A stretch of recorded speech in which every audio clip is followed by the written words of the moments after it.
The Journey of Orpheus, Martinique, Fort-de-France, Monday, February 9th, 1959. It was a normal February day in the busy city of Port-de-France, the only major city in Martinique, a small island in the Caribbean. Well, a ship from France pulls up to port and all the passengers walk down the gangplank.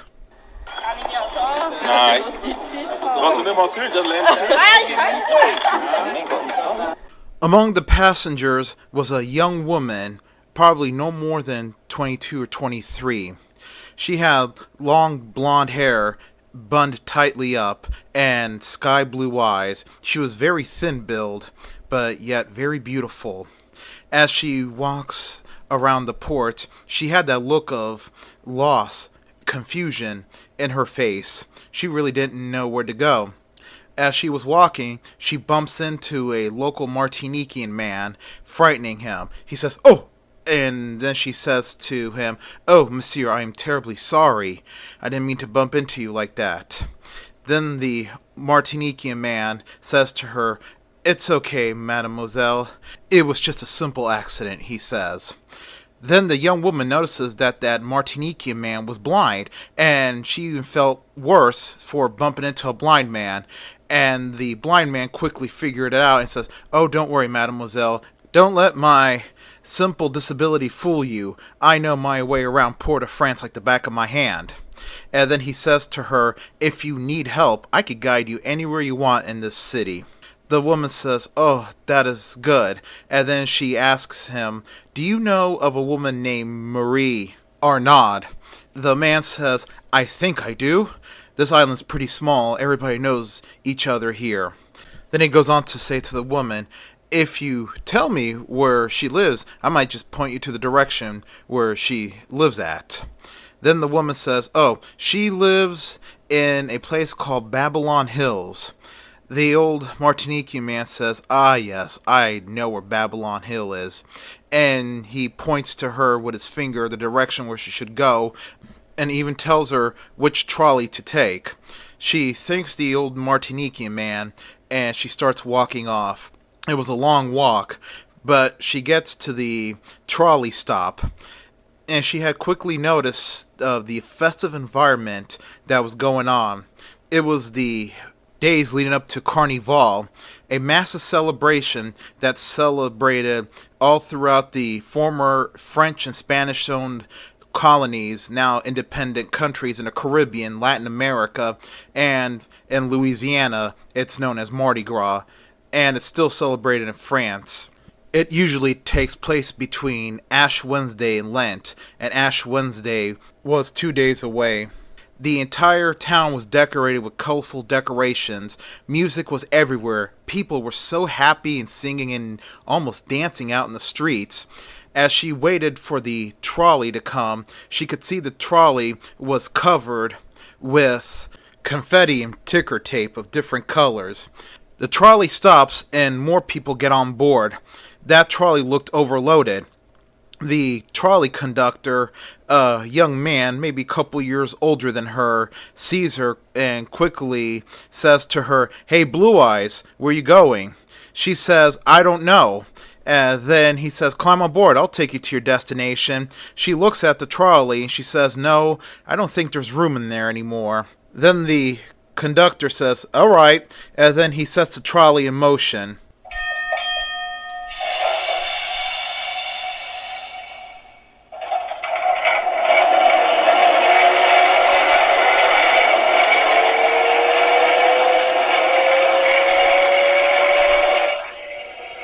The young woman begins walking, but before she can get far, some individual reaches out from the trolley and picks her up and puts her inside the trolley against her will. Well, the trolley makes its way slowly across the city as everybody was singing and just being happy. For the young woman, she already liked it here. In France, it's cold and bitter in February. Even during the days leading up to Carnival, it's still not pleasant out there. But here in Martinique in the tropics, everybody was just so happy. The weather was warm, and so far everyone proved to be friendly. Well, the trolley finally made it to its destination, the end of the road, the trolley station. The young conductor gets off. He was already sweating. And then he had noticed a young woman still sitting in the trolley, and he says, "Hey, lady, you're still in there. This is the end of the line."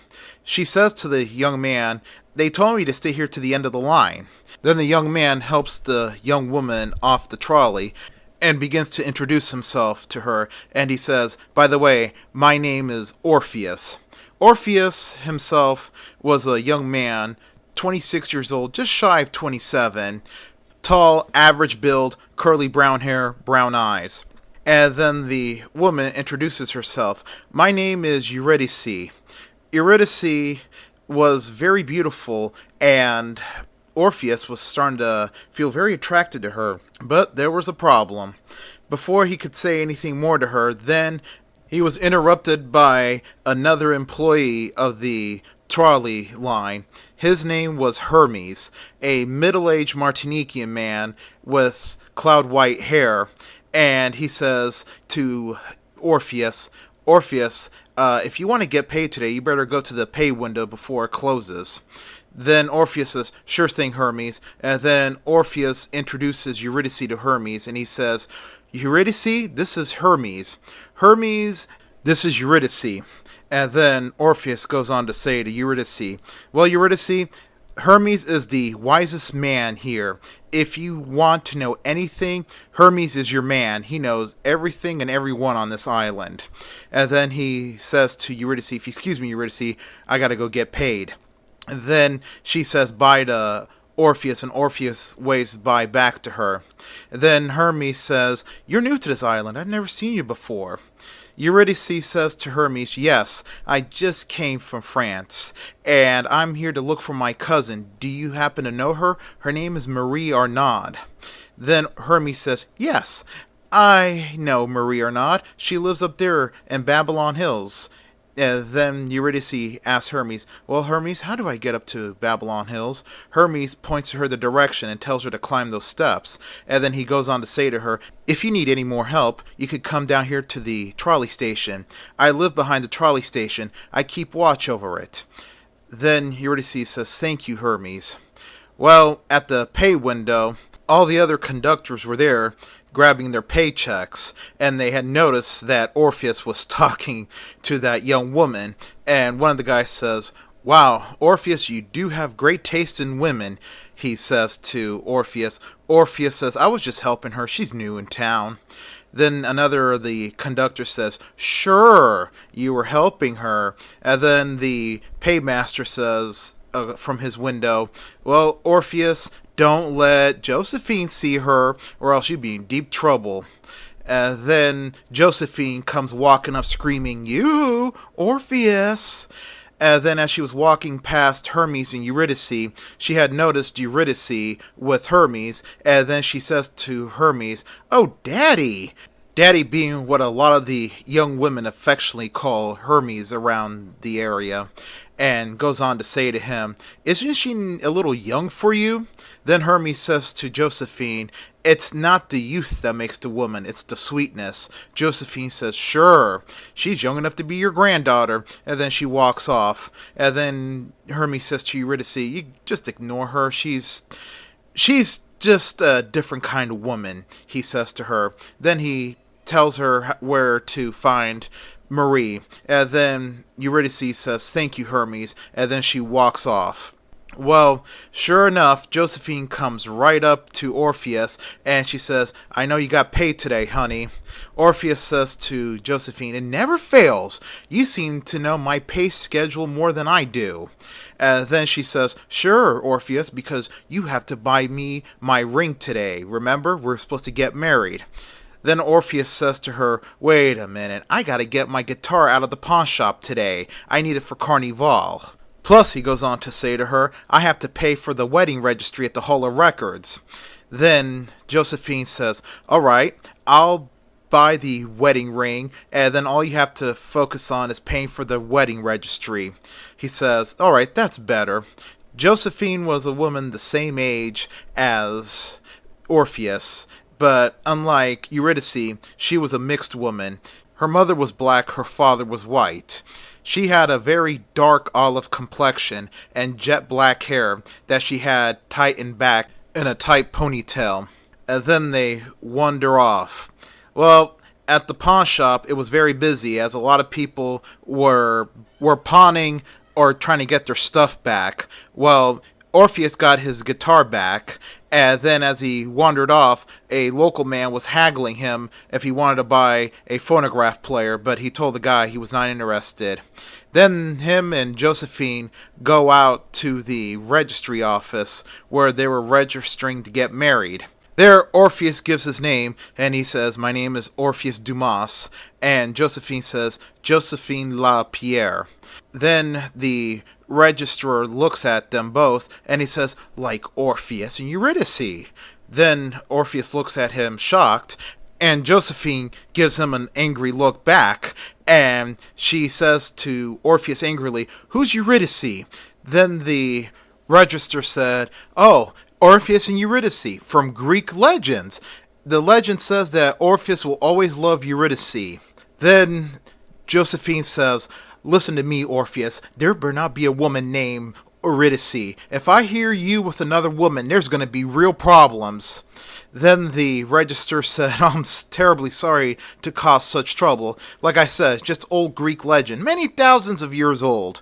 Then Josephine tells angrily to the register, just keep your old Greek tales to yourself and just register us. Afterwards, the two lovebirds went outside where there was some music playing, and Josephine gets caught up and starts dancing around with the other people there on the streets. Orpheus just looks and lets out a smile. And then the two of them made their way back to Babylon Hills, where they lived at. Babylon Hills was a community, a small neighborhood on the hill with, let's just say, not everybody was well-to-do. There were some very ramshackle houses there, and Orpheus lived there. He wasn't poor, but neither was he rich nor middle class, but he had enough money to live comfortably in a very well-maintained shack, and his neighbor was none other than Eurydice's cousin, Marie Arnaud. Marie was a Martiniquean woman born and raised on the island. She was the same age as Eurydice, but unlike Eurydice, she had jet black hair and brown eyes. And she was just doing her stuff around her home, and she could hear her canary chirping. And then she looks at her canary in the cage and it's like, what's wrong, dear? You want some light? Then she grabs the canary's cage and puts it by the window. And then she looks at the picture of her boyfriend, a sailor in the French Navy. His name is Marcellus. And she says to her canary, don't worry, dear, Marcellus will be home soon. Then Marie hears a knock on her door. Then Marie gets excited and she says aloud, Marcellus! Marcellus! She opens the door, but it was not Marcellus. It was her cousin, Eurydice. And she says, oh, Eurydice, I'm happy to see you too, but I thought it was Marcellus. Eurydice asks, who's Marcellus? Then Marie explains to her that Marcellus was her boyfriend in the French Navy, and he was supposed to be coming home this week. Then she says to Eurydice, come in, Eurydice, what brings you all the way out here to Martinique? Then Eurydice explains everything to Marie, and she says, oh, Marie, it's so terrible. Back in Paris, there's a man trying to kill me. Marie says, really? Eurydice says, yes, I don't know who he is, but he's been stalking me for days and threatened to kill me. I never met this man. And then I had no choice. I didn't know where to go. So I felt it safe just to come out here and stay with you for a while until this whole thing blows over. Then Marie says to Eurydice, yeah, it's perfectly okay. Stay as long as you want. Then the landlord comes to the door and he says, Marie, my rent. Then Marie says to the landlord, Monsieur Jean-Claude, I don't have your rent. I spent it all on my dress for Carnival. Come back next week when I have it." Then Jean-Claude, the landlord, said, "Okay," and said au revoir to her and left. Then the two women hear commotion outside. Marie goes to look out the window. It was Orpheus and Josephine, and all the women in the neighborhood were crowding around Josephine to look at the diamond wedding ring that Orpheus bought for her. Of course, they asked her the question, "When is the wedding?" And she responds back to them, "I don't know. We really haven't set a date yet. We're hoping sometime in the summer." Well, Orpheus went on to his home, but as he got to his home, two young boys ran right up to him. They were two local kids that looked up to Orpheus. Both of them were 8 years old. Their names were Alexander and Stefan. Alexander was a young black boy, and Stefan was a young mixed boy. Both of them really looked up to Orpheus. They loved when he played his guitar, and both boys believed that Orpheus's guitar was magic. And then they go with Orpheus inside his shack, and Alexander asks Orpheus, "Orpheus, are you going to play now?" Then Orpheus says to Alexander, "Yes, I got to calm my nerves. I had a very busy day." Then he sits down, and before he started playing, he remembered something, and he asked the boys, "Did you feed my animals?" The boy says, "Yes, we did, Orpheus." Well, Orpheus's pets were inside the shack with him. He had a goat, a rooster, a cat, and a puppy. And then he says, "Okay, boys, well done." Then he begins to play his song, a song that he calls "Could It Be Magic?" And he begins to strum the guitar.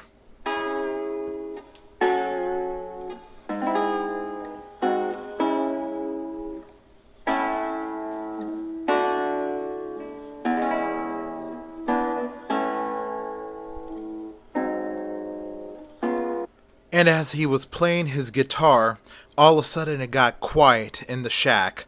His animals quickly quit making noise and started staring at him as he was playing his guitar. The boys just looked at him with intensity. And then he begins singing the words to his song, "Spirits move me. Find me the woman that I desire, who I can make my wife." And as he was singing and playing his guitar, a supernatural calm came over the shack as the boys were beginning to sway to the song, and the animals also began swaying to the song, moving to it as he was singing and singing. It was almost like he had some sort of magic ability when he played his guitar and sang. But all of a sudden, it all came to a halt as Orpheus was disturbed by the voice of two females calling to him. It was two young, attractive women in the neighborhood. Well, Orpheus was a bit of a playboy, even though he was going to marry Josephine.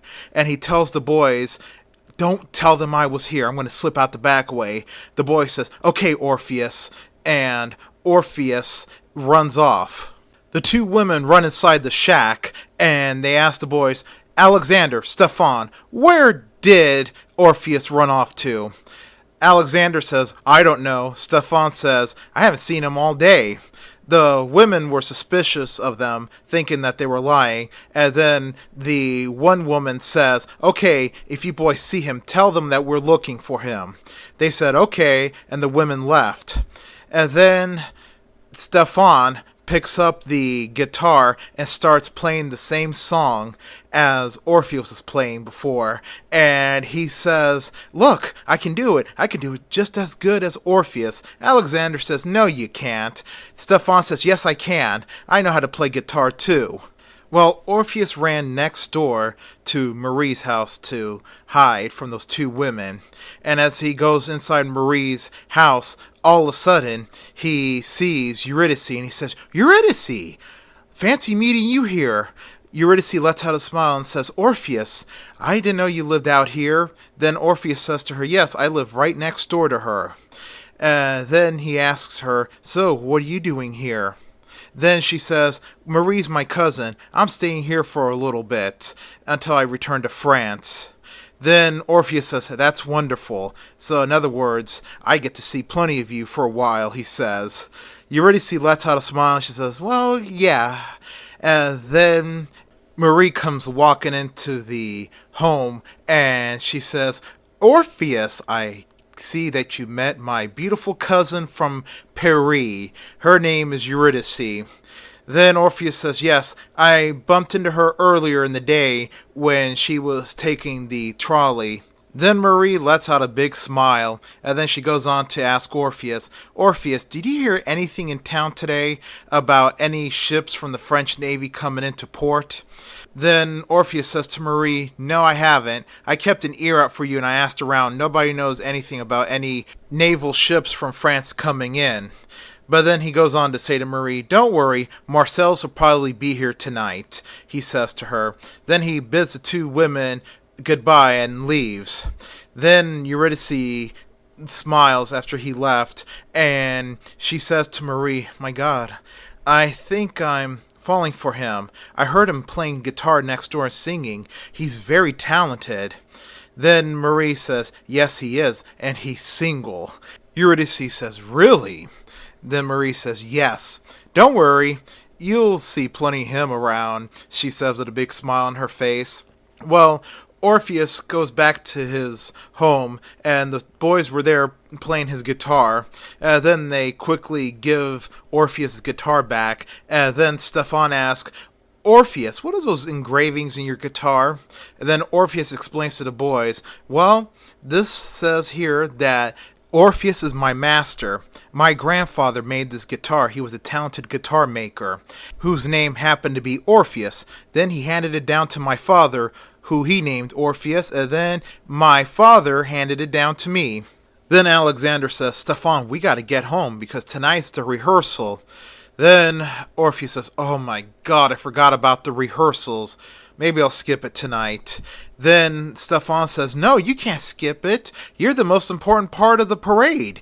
Then Orpheus says to the boys, okay, you'll see me at the rehearsals tonight. And then he says to Alexander, Alexander, did your mom cook today? Alexander says yes, and she told me to tell you that you're free to come over and have dinner with us anytime you want. Then Orpheus says to Alexander, tell your mom I'll be over in half an hour. I gotta shave and shower. Alexander says, okay, and the two boys leave.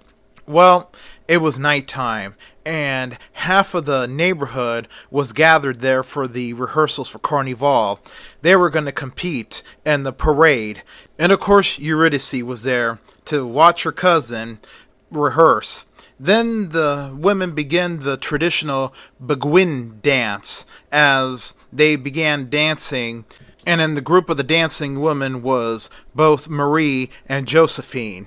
Then the men join in, and then, of course, Orpheus was doing the lead dancing. Then Alexander was there standing next to Eurydice, looking at them rehearse. Then he takes notice of Eurydice and he says, my God, you're so beautiful. I've never seen a beautiful woman like you before. Eurydice blushes and smiles and says, thank you, young man. And what is your name? The boy introduced himself and says, my name is Alexander. I'm a very good close friend of Orpheus. Then she says, really? Well, I'm a good and close friend of Orpheus too. And then she says, Marie is also my cousin. Alexander says, oh wow, that's nice. Then Alexander remembered something. It was very noticeable. Then he reaches in for his pants pocket and he pulls out a necklace. It looked rather homemade, and he says to Eurydice, you know what, pretty lady? Take this. It'll protect you, he says to her. And then he goes on to explain, it's a voodoo charm. It's supposed to protect you from all your enemies and people who wish you harm or bad luck. Then she takes it from Alexander, looks at it, puts it around her neck, and gives Alexander a kiss. Alexander scratches the back of his head and lets out a big smile. And then he goes on to tell Eurydice, well, Eurydice, this year for Carnival, our neighborhood is going to be night and day. That's the theme that we came to choose, he says to her. Then he goes on to explain further. Well, Orpheus is going to be the king of the night for the parade, while Marie will be queen of the day, and Josephine will be the sky. Then the rehearsals stop, and then Orpheus comes right up to Eurydice and it says, "So, Eurydice, what do you think?" Then she says to Orpheus, "Wow, you're a very talented man." And she goes on to say to Orpheus, "Carnival back in France is so different. It's so sedate. Here you could see the Afrocentricity of it all, with the rhythmic drums and everything. There's so much life here. I like it here," she says. Orpheus lets out a smile and he says, "So does that mean you're going to move out here to Martinique?" Then she says, "No, unfortunately, I do have a life back in France." But she goes on to say, "But I will stay throughout Carnival just to see you guys perform, and I hope you guys win." She says. Orpheus says, "Yes, I hope we win too."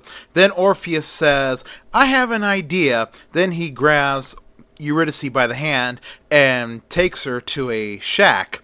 The shack was full of women, and they were making costumes for everybody that was competing. Then Orpheus comes in with Eurydice, and one of the ladies says, "Hey, hey, hey, Orpheus, come on. This is a ladies' changing area," the woman says to Orpheus. Orpheus says, "I know, and I'm terribly sorry, but I wonder if you find ladies have enough material left to make this woman a costume." They looked at Eurydice, and the women say, "Well, I think we have enough. Just leave her here and we'll give her a measurement and everything." So Eurydice walks up to them, and the older of the women says to Eurydice, "Undo the top of your dress." Eurydice does so, and Orpheus couldn't help look at her beauty.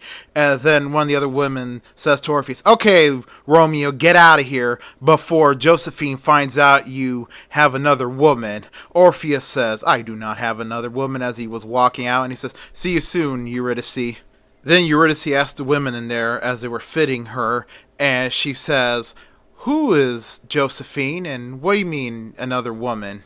Then one of the other women there says, "Well, not too long ago, your new Romeo just proposed to a woman named Josephine, and she's got quite the temper, let's just say," she says to Eurydice. Eurydice says in her mind, "Oh, great." Meanwhile, outside everyone was still practicing and getting ready for the big show Wednesday.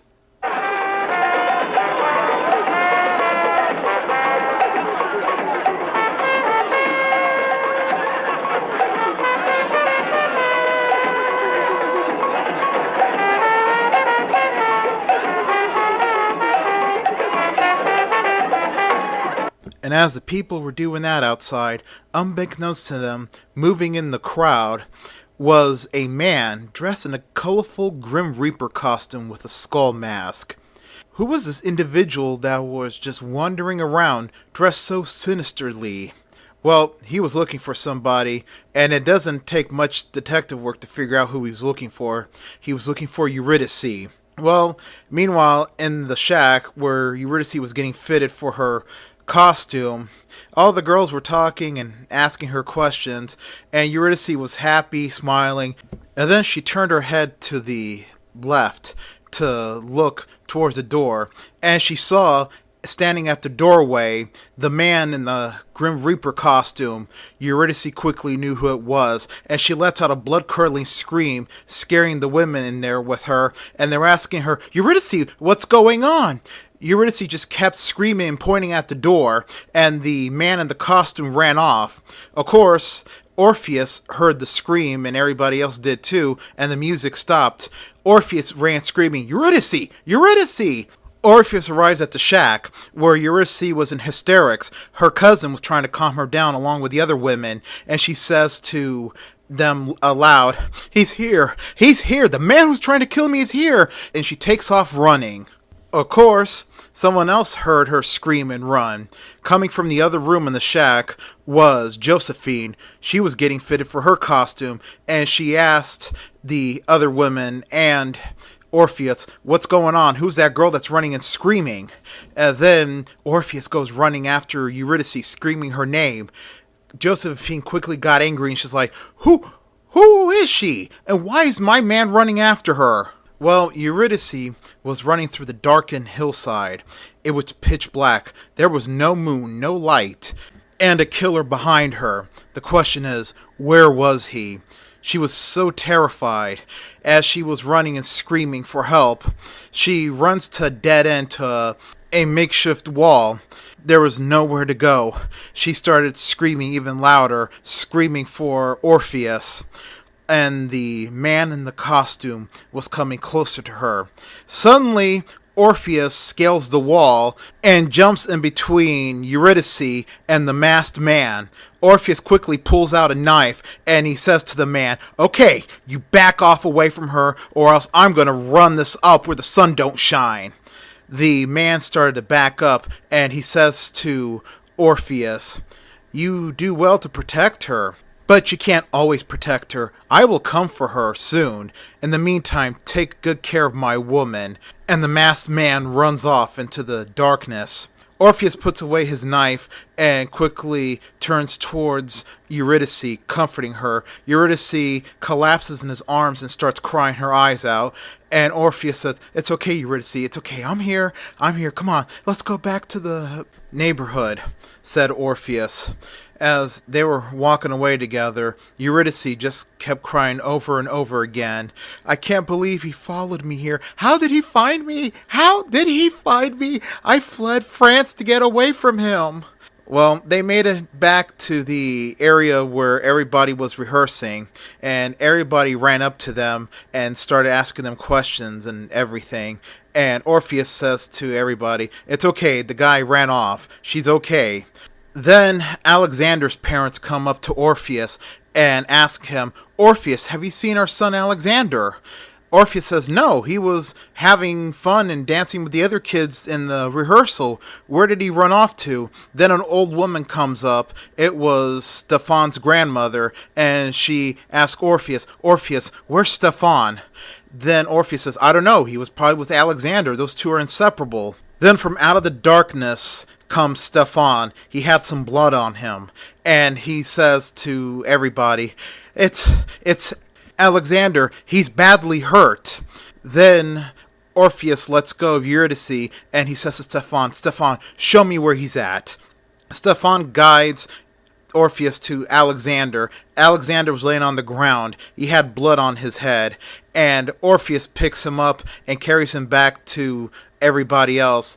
Alexander's parents began freaking out when they saw their son in Orpheus' arms with blood on his head. And Orpheus says, "It's okay. Alexander's going to be alright. It's just a minor cut." Then Orpheus asks Stephane, "What happened?" Then Stephane said, "Me and Alexander tried to stop that creepy guy in the Grim Reaper costume from attacking Eurydice, but he fended us off and hit Alexander with a rock, and he tried to stab me, but I was able to step away, and then he ran off." Stephane's grandmother chewed him out for doing that, and he defended his actions by saying to his grandmother, "We were just trying to help Eurydice." Orpheus says, "Okay, everybody, okay, let's just call it a night." And then Orpheus says to Eurydice, "Eurydice, you'll stay with me tonight. Come on, I'll take you to my home." Well, Eurydice went home with Orpheus, and they go inside his shack, and Orpheus says, "You will sleep on my bed tonight, and I'll sleep in the hammock outside." Then Eurydice says, "Okay," and she says, "Thank you, Orpheus. Thank you for saving me." Orpheus says to Eurydice, "Think nothing of it." Then he sits down next to her, and he says to her, "Don't worry, you're protected." Orpheus grabs his puppy and puts it on his lap, and he says, "This dog, he's a big, vicious dog. Don't let his size fool you." Eurydice smiles and says to Orpheus, "Thank you." And then there was a knock on the door. Orpheus says, "Come in." Then the door opens up. It was Marie, and Marie says, "Hey, guys, look who finally showed up." And a man steps in. It was Marcellus, Marie's boyfriend. And then Orpheus says, "Oh, Marcellus, it's good to see you again. When did you get in?" Marcellus says to Orpheus, "I got in about maybe an hour ago." Then Marie introduces Marcellus to Orpheus, and they do a little talking. And afterwards, Marcellus leaves, and Marcellus asks Marie, did you cook anything? Marie screams at Marcellus, all you think about is food. Marcellus says, well, have you ever eaten food aboard ship? Orpheus and Eurydice laugh. And then they talk some more. Orpheus notices Eurydice's silk scarf. It had the symbols of the zodiac. And Orpheus says, wow, the symbols of the zodiac. And then he points to his zodiac and he says, see, I'm Aries the Ram. I was born April 13th, he says. And then Eurydice says to Orpheus, well, I am Sagittarius, the centaur, she says, as she points to the symbol on the scarf. I was born December 7th, she says. Then they look into each other's eyes, and then they slowly moved in and gave each other a kiss. And then Orpheus says, if you need anything, I'm going to be outside sleeping. Eurydice says, good night, Orpheus, sleep tight. Orpheus says good night back to her, and he goes outside and he lays in his hammock. He stares at the stars until he falls asleep. But Eurydice took a little longer to fall asleep, not because of what she had been through, but because the walls in Orpheus's house were paper thin, and she could hear her cousin Marie and her boyfriend Marcellus making up for lost time consummating. Well, Orpheus is woken in the middle of the night by the screams of Eurydice. He quickly runs inside his house, but it was just Eurydice was having a nightmare and screaming. He wakes up Eurydice. Eurydice quickly hugs Orpheus and she explains her nightmare and she begs Orpheus not to leave her. Orpheus says, it's okay, I'll stay. Then the two began to kiss and they ended up consummating their relationship. Finally, it was morning time and Orpheus's rooster starts crowing. Orpheus quickly splashes water on his rooster to shut him up, and then picks up his rooster and puts him outside. Then Orpheus turns to look at Eurydice, who was stretching in bed, and then he asks Eurydice, how was your night? Eurydice says, well, I had a little trouble sleeping, a couple people were keeping me up, but it was peaceful. And then she asks Orpheus, what time is it? Orpheus says, it's just before dawn. Come on, I want to go show you something. It's a morning routine of mine. The two of them get dressed. Orpheus grabs his guitar and takes Eurydice outside, and they walk off together. Meanwhile, they were not the only ones that were getting up early. Alexander and Stefan also got up early. They go to hear Orpheus play. They believe that he can magically make the sun appear, even though that's not true. And Orpheus knows about it, so he plays along. They were following Orpheus and Eurydice, and Orpheus takes Eurydice to a spot, and he says to Eurydice, well, Eurydice, this is my special spot, and this is my morning routine. He points to Eurydice, and there was a beautiful hill and valley. Then Orpheus and Eurydice sit on a huge rock that was there, and then Orpheus begins to play his guitar. He was just playing some random tune, and then the sun began to rise over the hills, illuminating the mist. It was such a beautiful and breathtaking sight. Eurydice was amazed, and she says, my God, it's so beautiful. This is paradise on earth. I found paradise, she says to Orpheus. Then Orpheus says to Eurydice, the beauty of this does not compare to you. You're the most beautiful woman in the world, he says to her. Eurydice blushes, and then Orpheus begins to play his guitar again.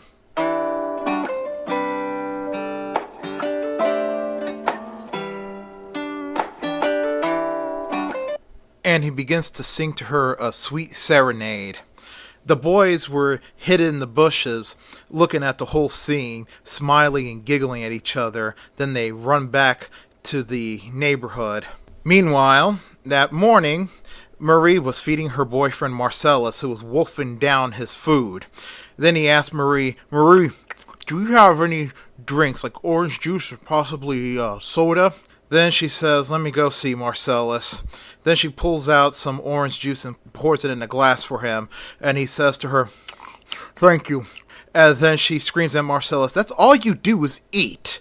Then Marcellus is like, well, because, God, the food aboard ship is so horrible.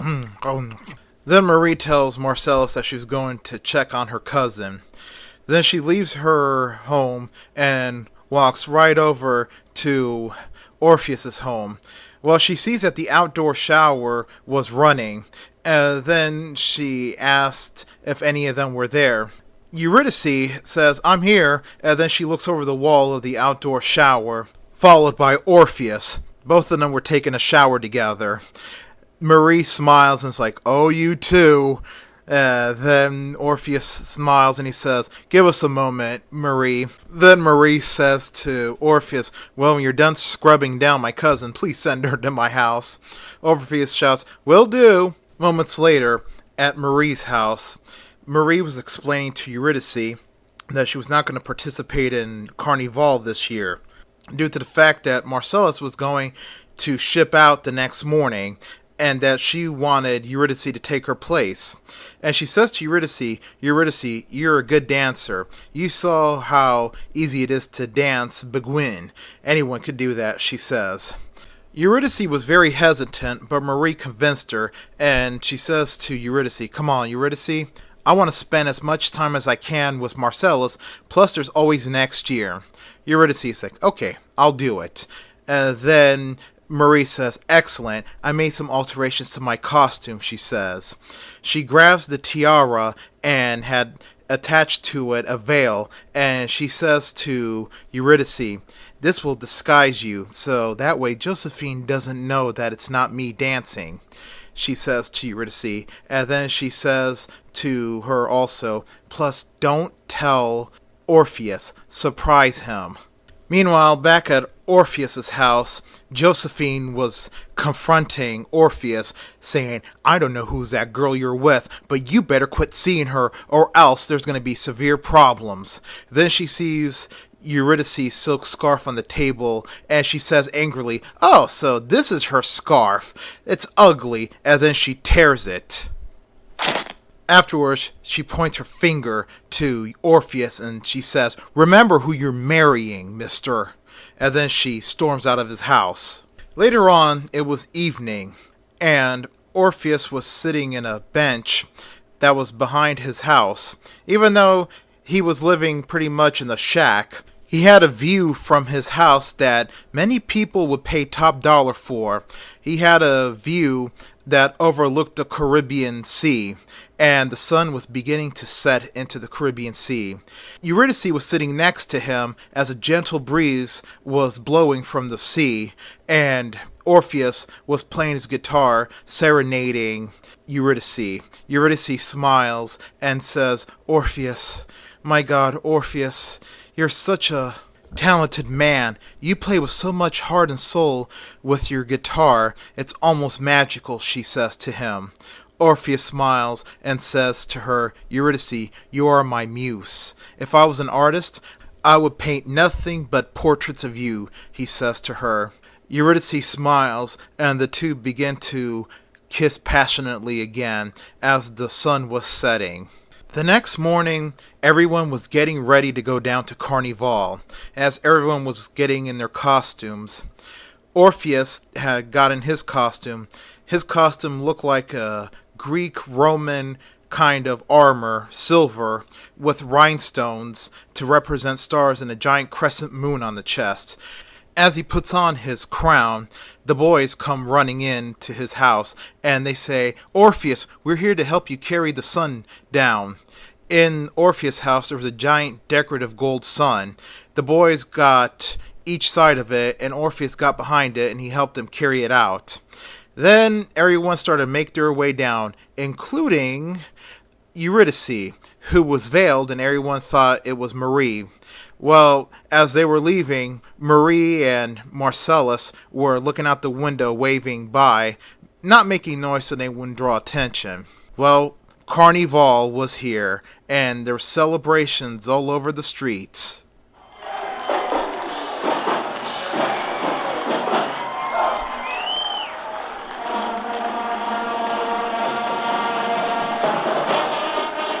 There were decorative floats going down the street while everyone was drinking, dancing, making love, having fun.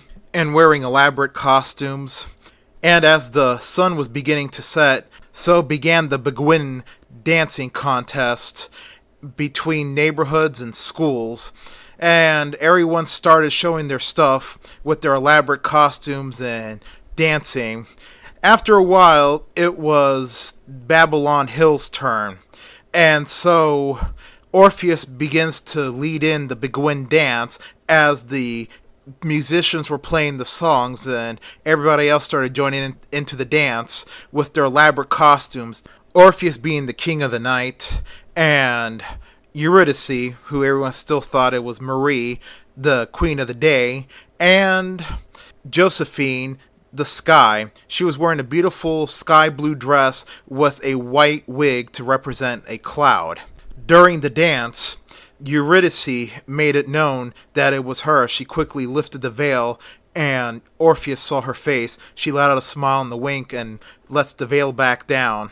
Then Orpheus began just dancing around and concentrating, staying near Eurydice.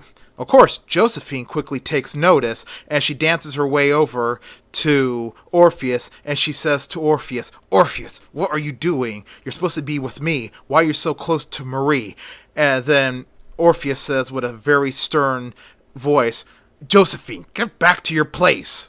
During the dance contest, little Alexander had made his way to the very front of the crowded sidewalk to get a good view of his friends dancing.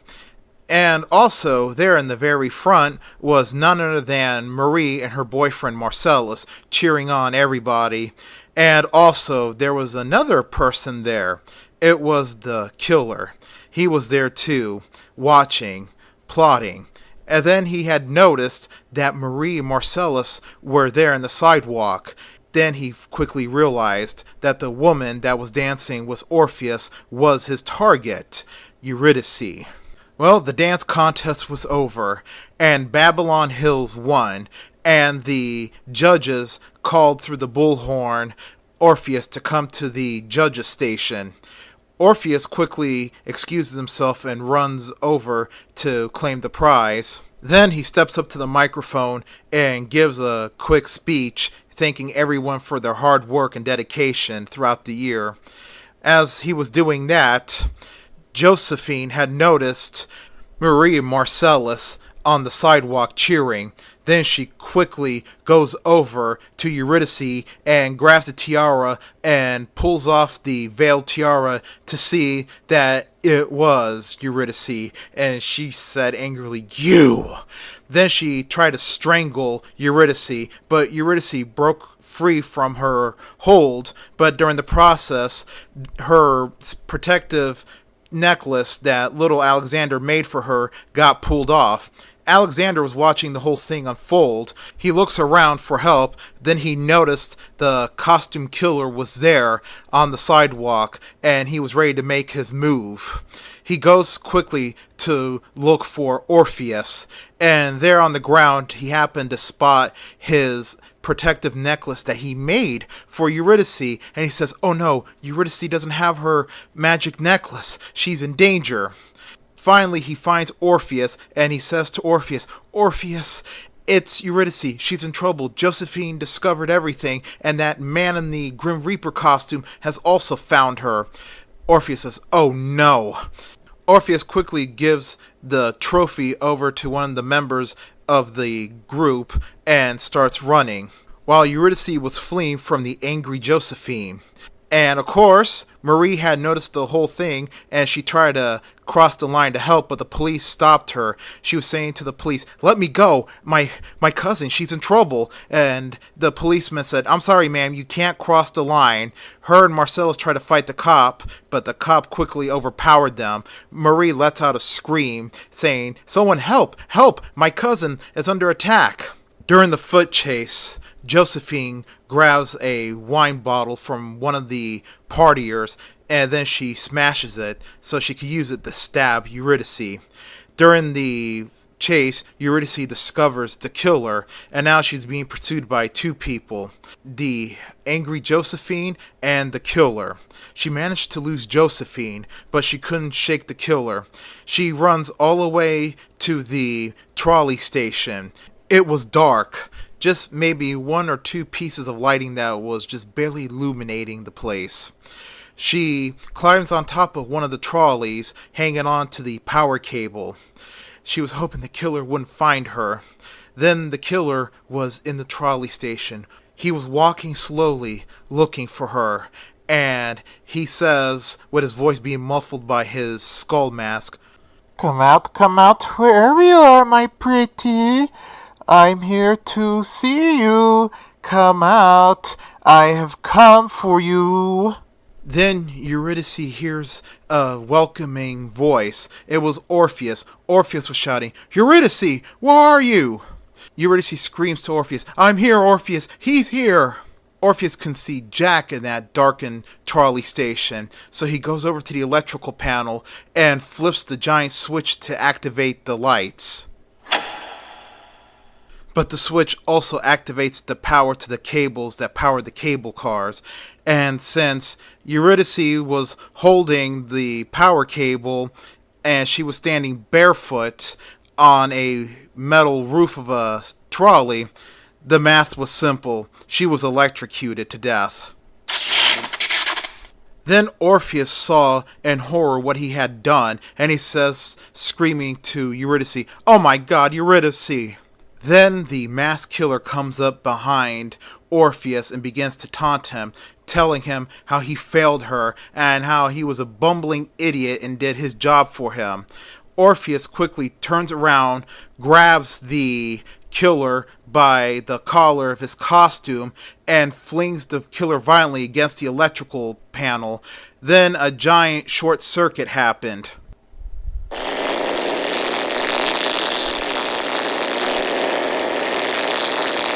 In the process, Orpheus got partially electrocuted. It didn't kill him, but it was strong enough to throw him back, and he hit his head, losing consciousness. As for the killer finally fell down dead as the back of his costume caught fire from the electrical shock. Well, Alexander managed to track them down and get help from Hermes. The police and the paramedics were there, as the ambulance was trying to speed away through the crowded streets carrying Eurydice's body.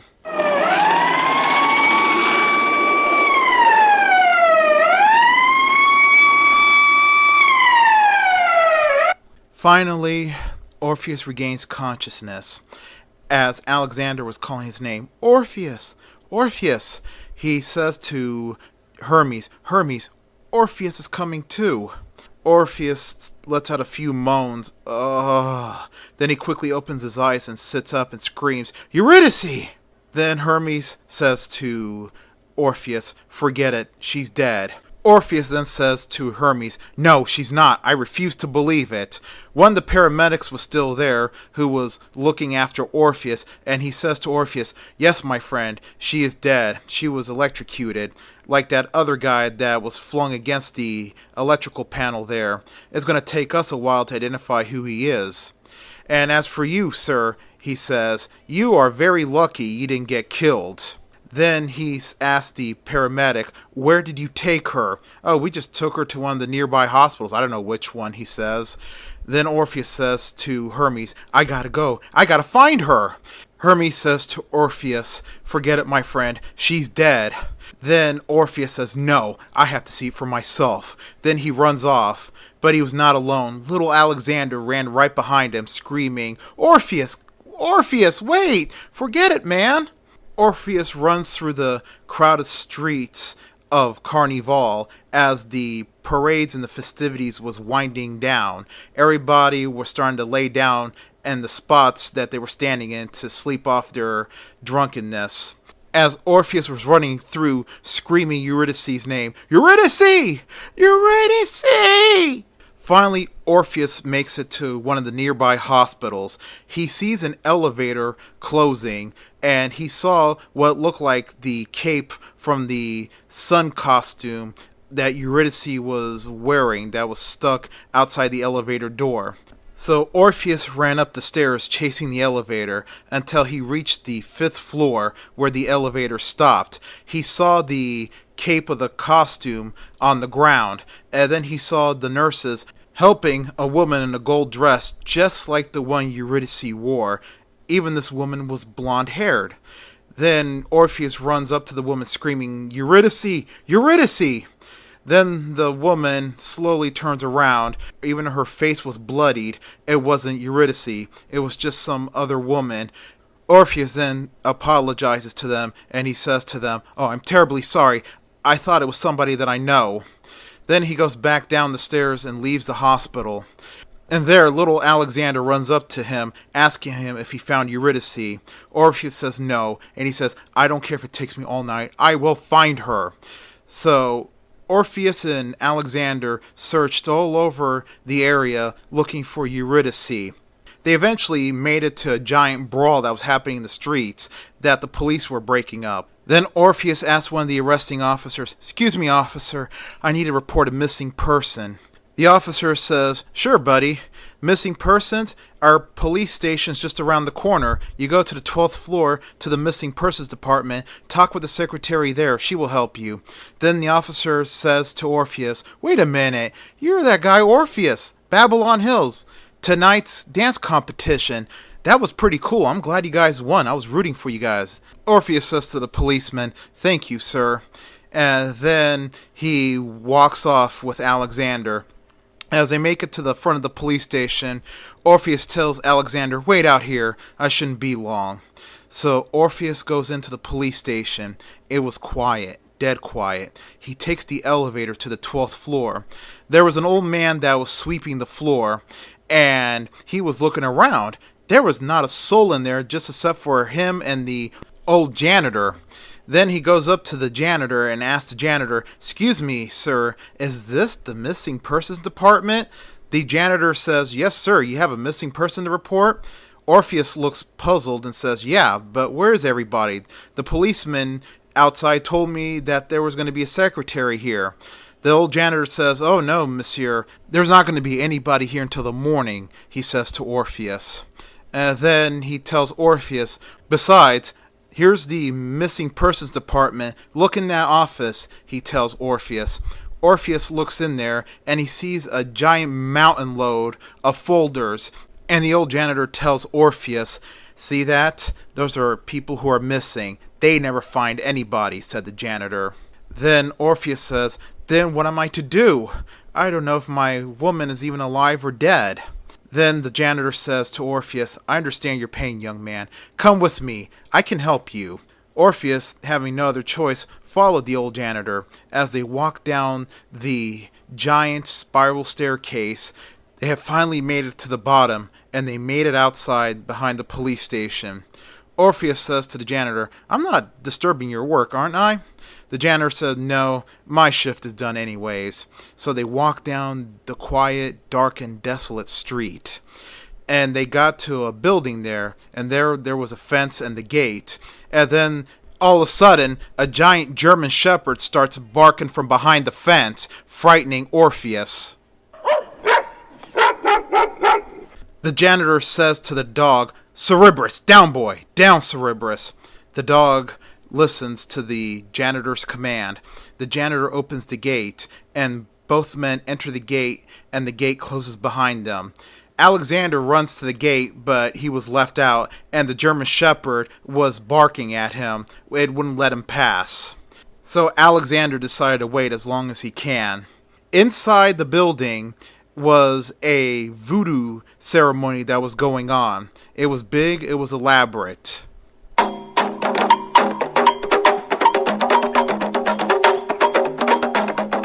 Orpheus and the janitor pretty much were in the front row watching the entire ceremony unfold. As a woman in the group was seized by a spirit, she started screaming and wailing and dancing erratically. Then the old janitor says to Orpheus, "They made contact with a spirit." Then an old woman further back was looking at Orpheus. She was probably in her 70s or 80s. As she was looking at Orpheus, all of a sudden, Orpheus hears the voice of Eurydice. Eurydice had possessed the old woman and was speaking through her, as she says to Orpheus, Orpheus, listen to me. Don't look back, or you will lose me forever. Orpheus says, Eurydice, Eurydice, where are you? I hear you. Then he was going to look back, but Eurydice says, no, don't look back. You will lose me forever. Listen and listen good, my love. And she goes on to say to Orpheus, Orpheus, I love you more than anything in this world. You brought happiness to my life, and you showed me that there was great beauty in this world. It's just a shame that it's all over. Then Orpheus says to her, no, it's not over. He was going to turn around, and Eurydice warned him, no, don't look, or else you'll lose me forever. Well, Orpheus turned around, and he only just saw the old woman that was behind him. And Eurydice, speaking through the old woman, says, goodbye, Orpheus, I am gone. Orpheus lets out a scream, and then he grabs the old woman by the collar of her dress and begins to violently shake her, saying, damn it, what's going on? Speak, speak! Everyone pulls Orpheus off the old woman, and the old janitor says to Orpheus, young man, it's too late. She's crossed the veil. You've broke the connection. And then Orpheus screams at all of them, is like, damn you all to hell. How could you play a terrible prank on me like that? And he storms out, as the old janitor was saying to him, wait. Well, Orpheus goes through the gate, and he wanders through the street. He finally collapses on the ground, and he says to himself aloud, Eurydice, no. Suddenly, a flashlight shines on him. It was Alexander, and Alexander says, Hermes, he's over here. And he says to Orpheus, Orpheus, are you okay? Then Orpheus says to Alexander, go away, leave me alone, I want to die. Then Hermes comes up to Orpheus, and he says, Orpheus, I know what you're going through. I've been there before. I lost someone that I loved more than anything in this world, but we all have to move on. And then he says to Orpheus, accept this charity from God, he says, and he pulls out a slip of paper. Orpheus looks up and sees it. He gets back up and he takes the paper from Hermes, and he reads the paper, and he says, thank you, Hermes, thank you. I owe you one. Then Hermes says, no, you don't owe me anything. This is my charity to you. And he goes on to say to Orpheus, may God be with you, my friend. I know how it is to lose someone that you love more than anything in this world. When I lost my wife, I was the same age as you, he says to Orpheus, and that's why I stayed alone for the rest of my life. Orpheus smiles at Hermes, then he turns to look at little Alexander, and he gets down on his knees and he says to Alexander, Alexander, get home. Your mom and dad are probably worried about you. Alexander says, I want to go with you. And Orpheus says to him, no, this is something I have to do myself, young man. You'll understand when you get older, but do me a favor when you get back up to the hill, he says to Alexander. Alexander asks, what, Orpheus? And Orpheus says, get a shovel for me. I'm going to need it today. And then he walks off. It was 5 a.m. at the city morgue, and Orpheus was there. The attendant of the morgue was there, and he says, listen, if you want to sell the body, we'll pay good money for the body. I mean, burial out here is expensive, he says to Orpheus. Orpheus says, no, I just want the body back. I will bury it myself somewhere. Then the morgue attendant says, okay, just fill out all these paperwork. So Orpheus did. He filled out all the paperwork, and the man took Orpheus back into the freezer. As he opened the freezer, he guided Orpheus to her body. Orpheus was surprised how many people died during the Carnival, and a lot of people in there still had their costumes on. Then he saw her there, the lifeless body of Eurydice. Her skin was completely chalk white, and her once ruby red lips were now deathly blue. Orpheus began to tear. Then he started to cry. He turned away so the attendant didn't see him, and the attendant put his hands on Orpheus' shoulder and he says, "It's okay, man. It's okay." Then Orpheus wipes away the tears from his face. He wraps up the body in the sheet and carries her away in his arms. He made the long journey back to Babylon Hills. The streets were quiet and desolate, stark contrast to what it was the night before, as street sweepers were sweeping the streets from the confetti and the strings and the alcohol bottles all over the place. And Orpheus noticed the sky was starting to turn light. The sun was going to rise soon. And he says to the lifeless body of Eurydice, "Look, honey, the sun's going to be up soon. Soon it'll be a brand new day." Well, they finally made it up the hill as the grief-stricken Orpheus began to sing the Carnival song, how we all work 12 months out of the year to have 3 days of fun and happiness before we all go back to work again. And as he was approaching the neighborhood, he smelt something in the air. He smelt like something was burning. He looks around and he sees his home was burning. His house was completely burned down. It was not only his house, but also Marie's house, since they were connected. And the people around were screaming and running after Josephine. Josephine, in anger, burned down his home, and she was running towards Orpheus since she saw him. Orpheus got scared and made a few steps back. He was dangerously close to the cliff. Then Josephine quickly grabbed a big rock and chucked it at Orpheus. The rock hit Orpheus in the head, and Orpheus loses his balance and he falls off the cliff along with the lifeless body of Eurydice.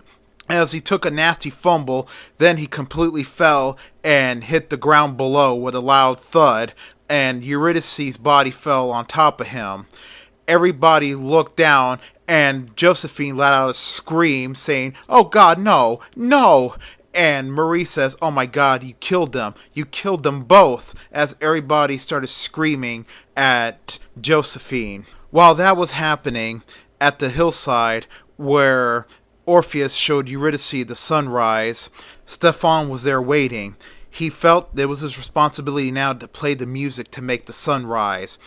Alexander comes running up with Orpheus's guitar, and he hands it to Stefan, and he says, "I managed to save everything. His animals were able to escape safely, and I saved the guitar before the blaze destroyed everything." Then he says to Stefan, "Hurry, Stefan, play it if we want to have a new day." Then Stefan begins to play the first few strings of the guitar.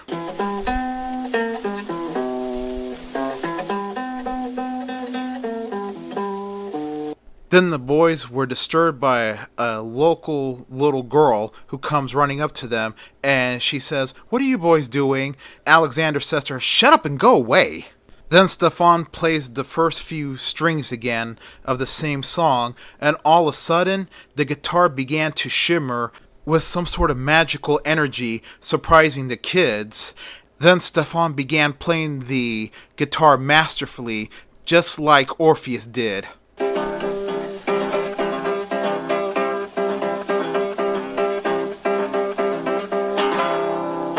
The little girl clapped her hands and said, "It is a miracle. You now possess the ability of Orpheus to play that guitar." Then Stefan says, "No, Orpheus is still alive." And the little girl says to the boys, "No, he's dead. He just died. He was killed by that crazy lady Josephine." And she goes on to say to Stefan, "Now you're the new Orpheus. The guitar is yours." Then Stefan began playing the same song again, and Alexander and the little girl began dancing and singing, and then the kids just went back home dancing and singing. It was the dawn of a new day, and life goes on. Like and subscribe. The end.